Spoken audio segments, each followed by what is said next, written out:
오늘의 말씀 열왕기하 21장 1절에서 9절 말씀입니다. 므낫세가 왕이 될 때 나이가 12세라.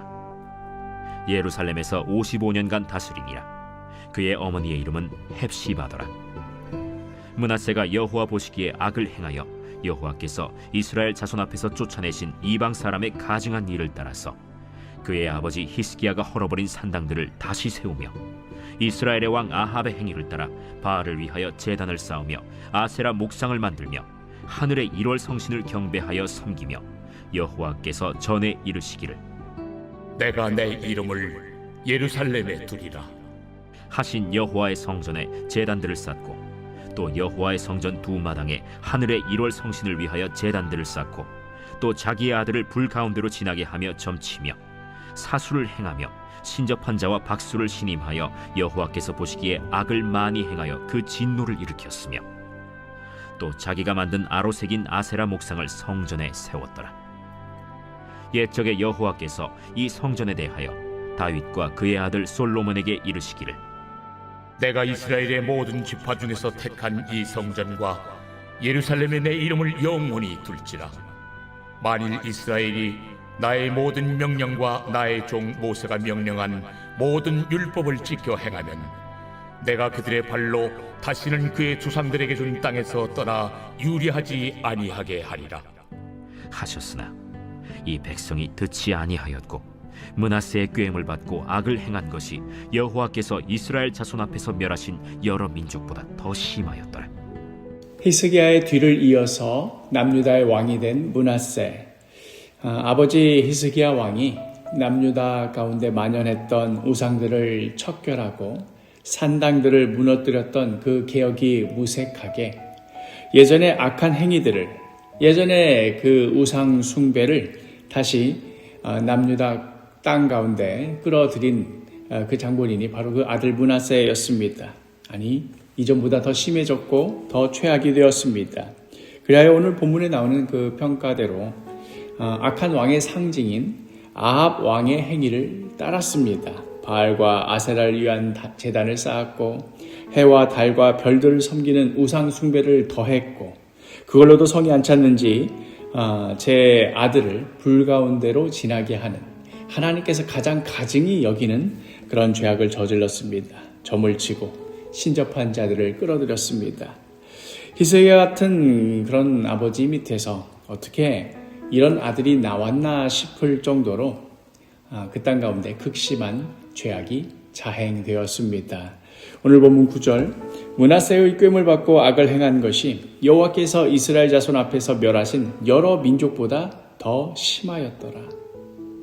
므낫세가 악을 행하였던 것이 전에 여호수아 시절에 가나안 땅 가운데 행했던 그런 극심한 악들보다도 더 심할 정도였습니다. 전에도 여러 번 강조했지만 여호수아를 통하여서 가나안 땅을 정복하게 하신 것이 무슨 이스라엘에 그럴 만한 힘이 있기 때문에 능력이 되니까 그렇게 한 것이 아니라 그 땅 가운데 자행되던 그 극심한 죄악을 심판할 도구로서 이스라엘을 선택하신 것이라고 했지요.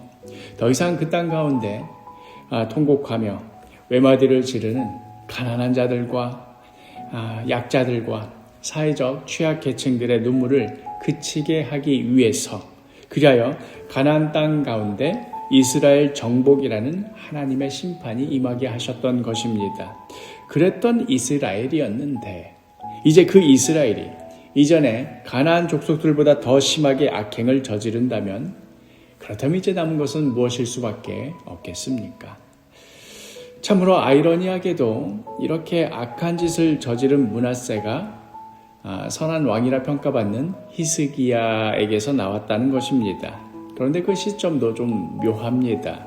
오늘 보면 1절을 보니 므낫세가 왕이 될 때에 나이가 12세라 예루살렘에서 55년간 다스리니라. 그의 어머니의 이름은 헵시바더라.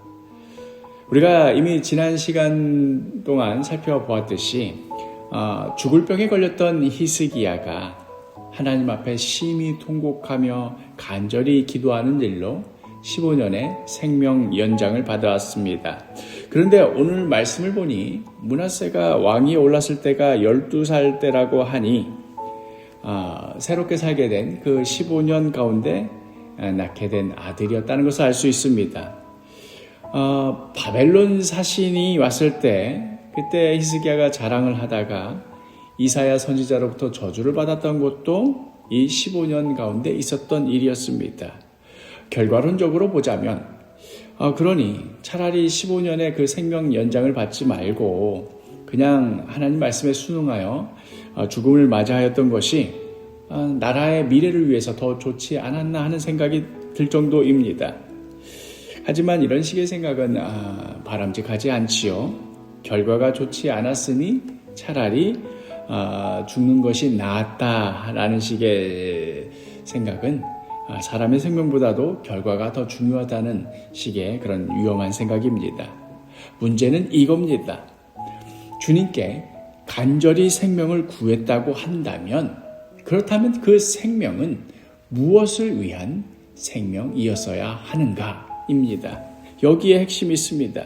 주님 앞에 통곡하며 간절히 구하기를 제발 나의 생명을 거두어가지 말아달라고 조금만 더 살게 하여달라고 매달릴 때에 그래서 그렇게 해서 얻은 그 생명으로 무엇을 하려 했는가 하는 이 질문이 더 중요해지는 것입니다.